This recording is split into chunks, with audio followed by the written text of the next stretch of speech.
ನಮಸ್ಕಾರ ವೀಕ್ಷಕರೇ ಮುಖ್ಯಮಂತ್ರಿ, ರಾಜ್ಯಪಾಲರು, ವಿದೇಶಾಂಗ ಸಚಿವರಾಗಿಯೂ ಸೇವೆಯನ್ನು ಸಲ್ಲಿಸಿದ್ದ ಎಸ್.ಎಂ. ಕೃಷ್ಣ ಅವರು ನಿಧನರಾಗಿದ್ದಾರೆ. ಈ ಮೂರೂ ಹುದ್ದೆಗಳಲ್ಲೂ ಕನ್ನಡಿಗ ಕೃಷ್ಣ ಅವರು ತಮ್ಮದೇ ಆದ ಛಾಪನ್ನು ಮೂಡಿಸಿದ್ರು. ವೀಕ್ಷಕರೇ, ಇವತ್ತು ಡಿಸಿಎಂ ಹಾಗೆ ಬೆಂಗಳೂರು ಅಭಿವೃದ್ಧಿ ಸಚಿವ ಡಿ.ಕೆ. ಶಿವಕುಮಾರ್ ಅವರು ಪದೇ ಪದೇ ಬ್ರ್ಯಾಂಡ್ ಬೆಂಗಳೂರು ಪದವನ್ನು ಒತ್ತಿ ಹೇಳ್ತಿದ್ದಾರೆ. ಇವರು ಮಾತ್ರ ಅಲ್ಲ, ಇನ್ನೂ ಹಲವು ರಾಜಕೀಯ ನಾಯಕರು ಈ ಬ್ರ್ಯಾಂಡ್ ಬೆಂಗಳೂರು ವಿಚಾರದಲ್ಲಿ ಕ್ರೆಡಿಟ್ ಅನ್ನು ತೆಗೆದುಕೊಳ್ಳೋದಕ್ಕೆ ಹೋಗ್ತಿದ್ದಾರೆ. ಆದರೆ ಮೂಲ ಬ್ರ್ಯಾಂಡ್ ಬೆಂಗಳೂರು ಪರಿಕಲ್ಪನೆಯನ್ನು ಬಿತ್ತಿದವರು ಮಾಜಿ ಮುಖ್ಯಮಂತ್ರಿ ಎಸ್.ಎಂ. ಕೃಷ್ಣ ಅವರು ಅಂತ ಹೇಳಬಹುದು. ಒಂದು ರೀತಿ ಕರ್ನಾಟಕದ ಹೈಟೆಕ್ ಮುಖ್ಯಮಂತ್ರಿ ಅಂತಲೇ ಹೆಸರಾಗಿದ್ದಂಥವರು ಎಸ್.ಎಂ. ಕೃಷ್ಣ ಅವರು. ಸದ್ಯ ಬೆಂಗಳೂರಿಗೆ ಏನು ಸಿಲಿಕಾನ್ ಸಿಟಿ ಅಂತ ಹೆಸರಿದೆ, ಆ ಹೆಸರು ಬರೋದಕ್ಕೆ ಕಾರಣರಾದವರೇ ಎಸ್.ಎಂ. ಕೃಷ್ಣ ಅವರು. ಆ ಮೂಲಕ ಜಾಗತಿಕ ಭೂಪಟದಲ್ಲಿ ಬೆಂಗಳೂರಿನ ಹೆಸರು ಕಾಣಿಸಿಕೊಳ್ಳುವಂತೆ ಮಾಡಿದ್ರು. ಕೇವಲ ಇದು ಮಾತ್ರ ಅಲ್ಲ, ಎಸ್.ಎಂ. ಕೃಷ್ಣ ಅವರ ಜೀವನದಲ್ಲಿ ಸಾಕಷ್ಟು ಕುತೂಹಲಕಾರಿ ವಿಚಾರಗಳಿದೆ. ಸಾಕಷ್ಟು ಏಳು ಬೀಳುಗಳನ್ನು ಕಂಡಿರುವಂತಹ ಎಸ್.ಎಂ. ಕೃಷ್ಣ ಅವರ ರಾಜಕೀಯ ಜೀವನವಂತೂ ನಿಜಕ್ಕೂ ಸ್ಫೂರ್ತಿದಾಯಕವಾದಂತಹ ಕತೆ. ಇನ್ನು ಕನ್ನಡ ಚಿತ್ರರಂಗದ ಮೇರುನಟ ಡಾಕ್ಟರ್ ರಾಜ್ಕುಮಾರ್ ಅವರು ಹಾಗೆ ಎಸ್.ಎಂ. ಕೃಷ್ಣ ಅವರ ಮಧ್ಯೆ ಒಂದು ಒಪ್ಪಂದ ಆಗಿತ್ತು. ಅದನ್ನು ಮೀರಿದಾಗ ಅಪಹರಣ ನಡೆದಿತ್ತು. ಆ ಒಂದು ಇಂಟ್ರೆಸ್ಟಿಂಗ್ ವಿಚಾರವು ಸದ್ಯ ಭಾರಿ ಸದ್ದು ಮಾಡ್ತಾ ಇದೆ, ಭಾರಿ ವೈರಲ್ ಆಗಿದೆ. ಇನ್ನು ಇದೇ ಎಸ್.ಎಂ. ಕೃಷ್ಣ ಅವರು ಅಮೆರಿಕ ಅಧ್ಯಕ್ಷೀಯ ಚುನಾವಣೆಯಲ್ಲೂ ಪ್ರಚಾರವನ್ನ ಮಾಡಿದ್ರು. ಈ ವಿಚಾರ ಸಾಕಷ್ಟು ಜನರಿಗೆ ಗೊತ್ತಿಲ್ಲ. ಇನ್ನು ದಶಕಗಳ ಕಾಲ ಕಾಂಗ್ರೆಸ್ನಲ್ಲಿ ಇದ್ದಂತಹ ಎಸ್.ಎಂ. ಕೃಷ್ಣ ಅವರು 2017ರಲ್ಲಿ ಕಾಂಗ್ರೆಸ್ ಅನ್ನ ತೊರೆತಾರೆ, ಬಿಜೆಪಿಯನ್ನು ಸೇರ್ಕೊಳ್ತಾರೆ. ಈ ವಿಚಾರ ಸಾಕಷ್ಟು ಜನರಿಗೆ ರಾಜಕೀಯ ವಲಯದಲ್ಲಂತೂ ಅಚ್ಚರಿಯನ್ನು ಮೂಡಿಸಿತ್ತು. ಯಾವ ಕಾರಣಕ್ಕಾಗಿ ಅವರು ಕಾಂಗ್ರೆಸ್ ಅನ್ನ ತೊರೆದ್ರು, ಬಿಜೆಪಿಯನ್ನು ಸೇರಿದ್ರು, ಇದು ಸಹ ಮತ್ತೊಂದು ಇಂಟ್ರೆಸ್ಟಿಂಗ್ ವಿಚಾರ. ಹಾಗಾದ್ರೆ ಎಸ್.ಎಂ. ಕೃಷ್ಣ ಅವರ ಬದುಕಿನ ರೋಚಕ ಕಥೆ ಏನು? ಆ ಎಲ್ಲದರ ಬಗ್ಗೆ ಒಂದು ವರದಿ ಇದೆ, ನೋಡೋಣ. ವೀಕ್ಷಕರೇ, ಕರ್ನಾಟಕ ಕಂಡಂತಹ ಅಪರೂಪದ ಮುಖ್ಯಮಂತ್ರಿಗಳಲ್ಲಿ ಎಸ್.ಎಂ. ಕೃಷ್ಣ ಅವರು ಒಬ್ರು. ಯಾಕಂದ್ರೆ ಅವರು ಶಾಸಕರಾಗಿದ್ರು, ಸಚಿವರಾಗಿದ್ರು, ಸಂಸದರಾಗಿದ್ರು, ವಿದೇಶಾಂಗ ಸಚಿವರಾಗಿದ್ರು, ಇನ್ನು ರಾಜ್ಯಪಾಲರಾಗಿಯೂ ಕಾರ್ಯನಿರ್ವಹಿಸಿದಂತಹ ಕೀರ್ತಿ ಎಸ್.ಎಂ. ಕೃಷ್ಣ ಅವರಿಗೆ ಸಲ್ಲುತ್ತೆ. ಸದ್ಯ ಅವರು ಬೆಂಗಳೂರಿನ ತಮ್ಮ ಸದಾಶಿವನಗರದಲ್ಲಿರುವ ನಿವಾಸದಲ್ಲಿ ಮಂಗಳವಾರ ನಸುಕಿನ 2:45 ಸುಮಾರಿಗೆ ಕೊನೆಯುಸಿರೆಳೆದಿದ್ದಾರೆ. ಅವರಿಗೆ 92 ವರ್ಷ ವಯಸ್ಸಾಗಿತ್ತು.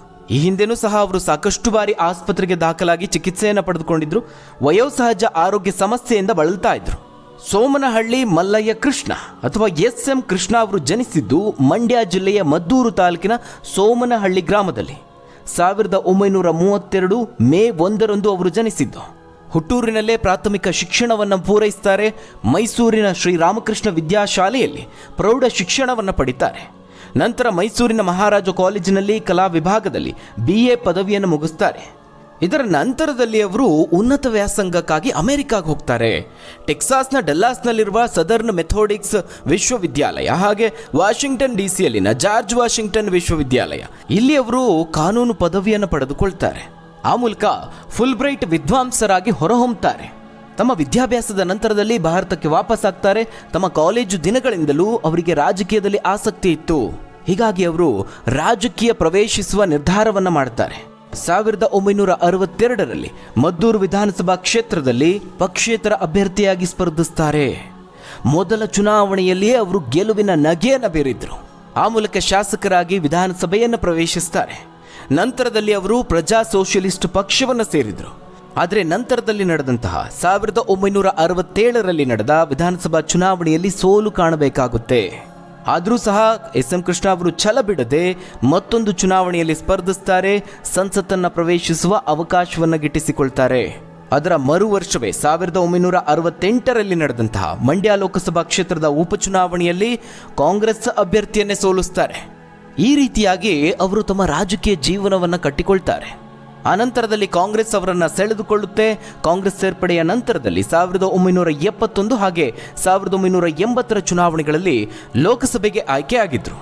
ಆ ಹೊತ್ತಿಗೆ ಕಾಂಗ್ರೆಸ್ನಲ್ಲಿ ಅವರು ಹಿರಿಯ ನಾಯಕರಾಗಿ ಗುರುತಿಸಿಕೊಂಡಿದ್ರು. ಹಲವು ಹುದ್ದೆಗಳನ್ನು ನಿಭಾಯಿಸಿದ್ರು. 1972 ಹಾಗೆ 1977ರಲ್ಲಿ ಕರ್ನಾಟಕ ವಿಧಾನ ಪರಿಷತ್ತಿನ ಸದಸ್ಯರಾಗಿ ಆಯ್ಕೆಯಾಗಿದ್ರು. ಇನ್ನು 1977ರಲ್ಲಿ ವಾಣಿಜ್ಯ, ಉದ್ಯಮ ಹಾಗೆ ಸಂಸದೀಯ ವ್ಯವಹಾರಗಳ ಸಚಿವರಾಗಿಯೂ ಕೆಲಸವನ್ನ ಮಾಡಿದ್ರು. ಇನ್ನು ಕೇಂದ್ರ ರಾಜಕಾರಣದಲ್ಲಿ 1983ರಲ್ಲಿ ಕೈಗಾರಿಕಾ ಖಾತೆ ಸಚಿವರಾಗಿದ್ರು. 1984-85ರ ಅವಧಿಯಲ್ಲಿ ಹಣಕಾಸು ಖಾತೆಯನ್ನು ನಿಭಾಯಿಸುತ್ತಾರೆ. ನಂತರದಲ್ಲಿ ಮತ್ತೆ ರಾಜ್ಯ ರಾಜಕಾರಣಕ್ಕೆ ಬರ್ತಾರೆ. 1989ರಲ್ಲಿ ವಿಧಾನಸಭೆಯ ಸ್ಪೀಕರ್ ಆಗಿಯೂ ನೇಮಕ ಆಗ್ತಾರೆ. 1992ರವರೆಗೂ ಅವರು ವಿಧಾನಸಭಾ ಸ್ಪೀಕರ್ ಆಗಿ ಕೆಲಸವನ್ನ ಮಾಡ್ತಾರೆ. ಆ ನಂತರದಲ್ಲಿ 92ರಿಂದ 1994ರವರೆಗೆ ಕರ್ನಾಟಕದ ಉಪಮುಖ್ಯಮಂತ್ರಿಯಾಗಿ ಕಾರ್ಯನಿರ್ವಹಿಸ್ತಾರೆ. ಇದಾದ ನಂತರದಲ್ಲಿ 1996ರಲ್ಲಿ ಅವರು ಮತ್ತೆ ರಾಜ್ಯಸಭೆಗೆ ಆಯ್ಕೆಯಾಗಿದ್ದರು. ಈ ರೀತಿಯಾಗಿ ಕಾಂಗ್ರೆಸ್ನಲ್ಲಿ ಅನುಭವಿ ರಾಜಕಾರಣಿಯಾಗಿ ಗುರುತಿಸಿಕೊಳ್ತಾರೆ. ಕೊನೆಗೆ ಅವರು ಕೆಪಿಸಿಸಿ ಅಧ್ಯಕ್ಷರೂ ಆಗ್ತಾರೆ.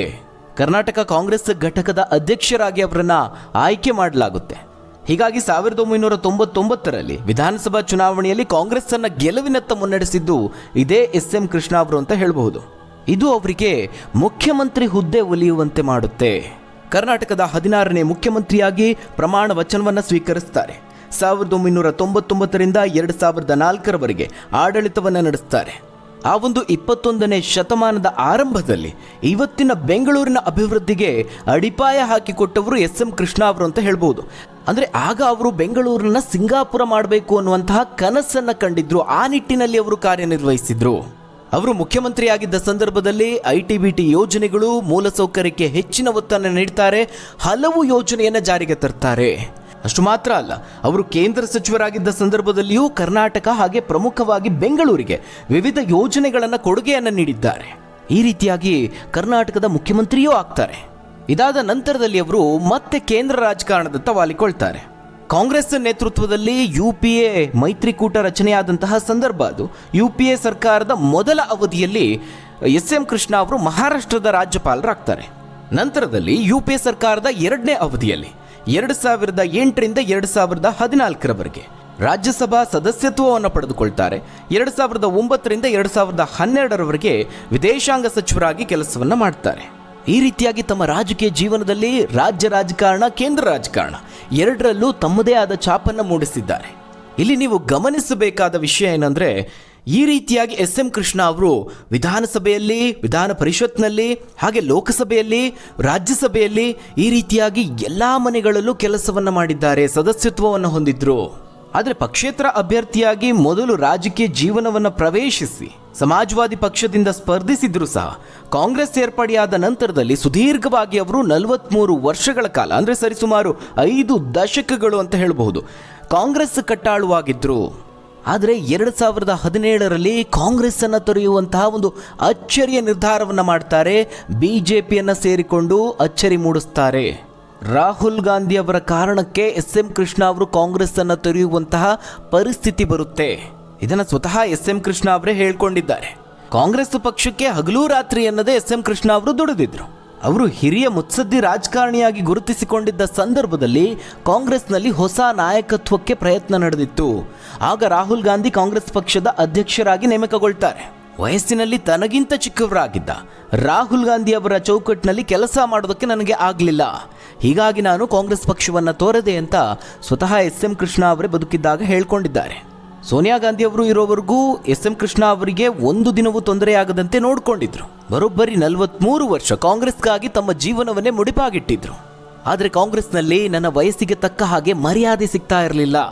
ಅದರಲ್ಲೂ ರಾಹುಲ್ ಅಧ್ಯಕ್ಷರಾದ ಬಳಿಕ ನನಗೆ ಇರಿಸು ಮುರಿಸು ಉಂಟಾಯಿತು ಅಂತ ಎಸ್.ಎಂ. ಕೃಷ್ಣ ಅವರು ಹೇಳಿಕೊಂಡಿದ್ರು. ಹೀಗಾಗಿ ಅವರು 2017ರಲ್ಲಿ ಬಿಜೆಪಿಯನ್ನು ಸೇರಿಕೊಳ್ತಾರೆ. ಆದರೆ 2023ರಲ್ಲಿ ರಾಜಕೀಯ ಜೀವನಕ್ಕೆ ನಿವೃತ್ತಿಯನ್ನು ಘೋಷಿಸಿ ಗುಡ್ ಬೈ ಹೇಳ್ತಾರೆ.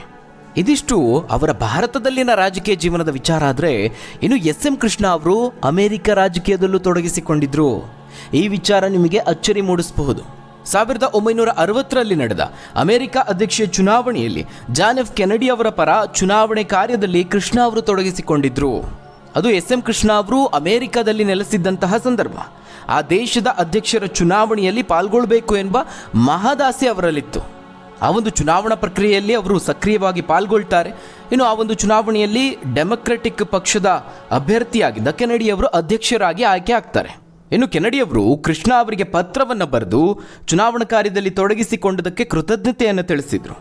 ಈ ಪತ್ರವನ್ನು ಎಸ್.ಎಂ. ಕೃಷ್ಣ ಅವರ ಅಭಿಮಾನಿಗಳು ಮದ್ದೂರು ಮತ್ತು ಮಂಡ್ಯ ಚುನಾವಣೆಯಲ್ಲಿ ಹಂಚಿದ್ರು.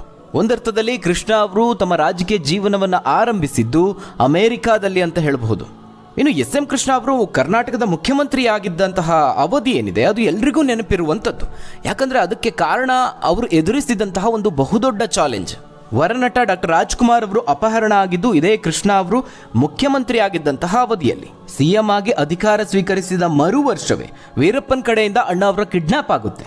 ವೀರಪ್ಪನ್ 108 ದಿನಗಳ ಕಾಲ ಅಣ್ಣವರನ್ನ ತಮ್ಮ ವಶದಲ್ಲಿ ಇರಿಸಿಕೊಂಡಿದ್ದ.